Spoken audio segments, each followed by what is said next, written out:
And Angelina, can you talk about Mrs. Sandquist's class? What do you like the most about her class? I love that you can do choice. You can choose. She gives you lots of opportunities to choose what you want to do, and then we get different outcomes and we can be more creative. We certainly worked at a more open pace, where it's not as just we're doing the lessons all in sequence and having to work. We can take more time to do fun learning activities. No two Mandarin classes are the same. It's sort of cliche, but it's really true. I find Mr. Curry's teaching style to be one of the best that I've encountered, or at least the most interesting, because it keeps us engaged during the classroom. Richard Dufour states that the research in support of collaboration is extensive. The collaborative team is being called the fundamental building block of any learning organization. The link between collaborative culture and improving schools is well established. We are so fortunate here at St. Michael's University School, as we have amazing opportunities for collaboration and professional growth. Time and money support focused professional growth and development in a variety of ways. Pro-D days, retreats for teams of teachers, individual support and coaching, and most recently, our first Learning Institute. All teachers were invited to apply, and from that we chose an amazing group of 11 junior, middle, and senior school teachers to work together on their practice. Together, we wanted to become greater students of student learning. In other words, to focus our teaching specifically through the lens of how it was impacting our students. And so the teacher's question shifts slightly from what did I do or what did I cover today to what did my students learn and how do I know they learned it? There were 3 important components to this program. The first was that we had 3 days outside of school in which we were able to share ideas, learn together, and dialogue. Teachers developed a specific question about the learning in their classroom that they were interested in further understanding and studying.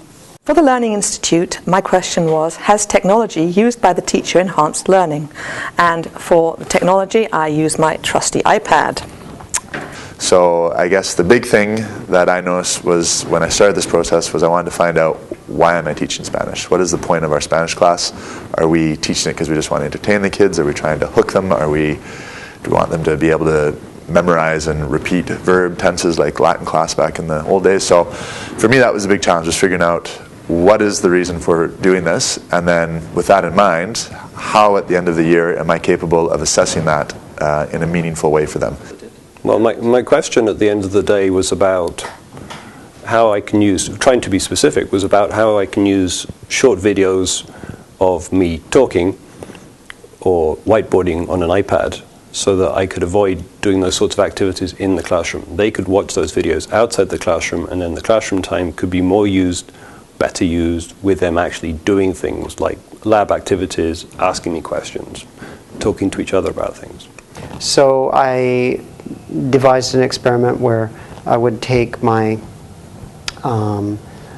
previous test scores from about 55 students and change my instructional strategy for this group of students, and then measure their performance afterwards. So my question sort of touches on the use of technology and computers mainly, or different media tools, to get the students to learn how to word process in Chinese. The question that I was interested in, I've been looking at student learning, I've been looking at creativity, I've been learning at giving my students choice, and it's always been an interest of mine. It's always been something that I have looked at off and on, but having the opportunity to be a part of this Learning Institute has allowed me to sort of pursue this area of interest a little bit more seriously, and really bring the children into what this area of interest has been for me. I did a survey of my students where I tried to get their feedback on what strategies they thought would help them learn better. We continued also to meet together over lunch hours called Lunch and Learns, usually once a month, where we further discussed and supported one another. Finally, we all committed to visiting one another's classes. It feels great to have other people in my classroom that wouldn't necessarily be in my classroom. I love welcoming them into the classroom. The students are always wondering who they are, and it's just wonderful to bring somebody else into what we're doing, to have another set of eyes, to dialogue.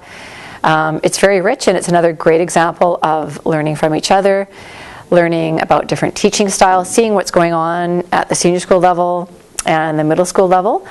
And I was visiting French class before this Learning Institute started, and I continued, and I also went to Spanish class and some choir class too, and I found that the flow of the class is very smooth because it structures and kids know what to do next, and the teachers take time to set the tone at the beginning of the class, which helps the whole tone of the class. These tone setting and the relevantness of the lesson is really talked about all the time, but actually to do it in my way, I needed this journey to talk to the colleagues and see the different views and find options that I never tried before. So the opportunity to get into classrooms at different campuses has been invaluable to me to create a sense of collegiality and trust with the people within the Institute.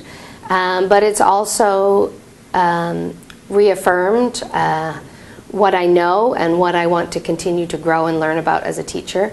And it's also given me new insights into the different challenges that teachers have at different levels. I think it's a very rewarding, very powerful sort of strategy for all of us to try and find out what's going on elsewhere in the school, and it helps our teaching. It also helps to see how students learn, students you might teach actually how they might learn in other subjects.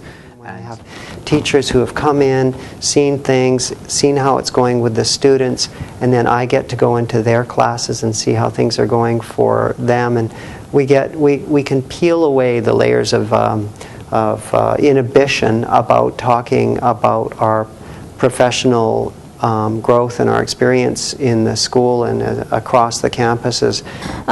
There's always something very interesting for me to learn, and some of these techniques I'm able to use almost immediately in my own classrooms. It's been, intentionally guided, so we are, focusing in on the same thing. We're really focused on student learning, and there's been enough support along the way from each other that, it's continued to be really exciting and fun. Throughout our institute, we have also benefited from the guidance and expertise of Karen Hume, an author, speaker, and exemplary educator who has participated with us particularly on the whole day sessions during this journey. And then, in addition to that, we have that question mark which can represent so many things. For me, it represents inquiry and an increasing focus on teaching through inquiry, on having students ask those essential big questions and find a variety of ways to explore solutions. Research solidly supports the work that we're doing. The best form of professional growth occurs in real time, in-house, as teachers share and question together, often with an instructional coach or facilitator. What has struck me is the openness and enthusiasm of these teachers. Talking about our teaching is about as personal as a teacher can get. It is core to who we are. These teachers are curious, open, reflective practitioners that have seen the potential for their own learning and have chosen this vehicle of the Learning Institute. We are all in different places, and our challenges aren't necessarily the same, much like the students that we teach. But together, we're so much more powerful in our shared learning, and our students can only benefit from that. My hair look okay? Yeah, it's always good. She's not one of those teachers that's just like read from the textbook then answer these questions. I think she really works to prepare lessons for us, so they're like really insightful, and we get to learn a lot with YouTube videos, and she incorporates a lot of technology.